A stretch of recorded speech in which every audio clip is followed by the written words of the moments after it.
ഈ കോവിലങ്ങളിലത്തെ മാമ്പഴ പുളിശ്ശേരി പറയാം. അതിൻ്റെ പ്രത്യേകത എന്താണെന്ന് വെച്ചാൽ ആദ്യം തന്നെ മാങ്ങ ഒരു ഇത്തിരി വെള്ളം ഒഴിച്ചിട്ട് ഒന്ന് തിളപ്പിക്കും. നന്നായിട്ടൊന്ന് തിളയ്ക്കുമ്പോൾ ഒരു ചെറിയ വേവ് പോലെ അതിനകത്ത് വരും. അതിനകത്തേക്ക് നല്ലപോലെ ശർക്കരപ്പാനി അങ്ങോട്ട് ഒഴിക്കും. ശർക്കരപ്പാനിയും ഈ മാങ്ങയും കൂടി ഇങ്ങനെ വഴണ്ട പോലെ ഇങ്ങനെ വഴറ്റി ഇങ്ങനെ എടുക്കണം. ഫുൾ മാങ്ങ 2 മാങ്ങ ഇട്ടാൽ മതി. കുറച്ച് ഒരു ചെറിയ ഫാമിലിക്ക് 2-3 മാങ്ങ മതി. അതും ചന്ദ്രക്കാര മാങ്ങ ഏറ്റവും നല്ല കേട്ടോ. എന്നിട്ട് അതിൽ കുറച്ച് നെയ്യ് ഒഴിക്കണം. അപ്പോൾ ആ നെയ്യിൻ്റെ മണം അതിലോട്ട് അങ്ങോട്ട് പിടിക്കും. നെയ്യ് ഒഴിച്ചിട്ട് ഒന്ന് നന്നായിട്ട് വഴറ്റുക.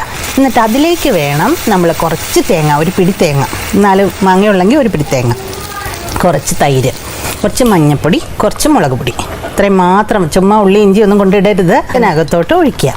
എന്നിട്ട് പ്രത്യേകം ശ്രദ്ധിക്കേണ്ടത് കടുക്, മുളക്, ഉലുവ നെയ്യിൽ തന്നെ വറുക്കണം. വെളിച്ചെണ്ണയിലൊന്നും വറുക്കരുത്. നല്ല കുറുക്കുകാളം പോലെ ഇരിക്കണം. കുറുകിയ പോലെ ഇരിക്കും. പാത്രത്തിൽ ഇങ്ങനെ കുറുകിയ പോലെ. അവസാനം ആർക്കും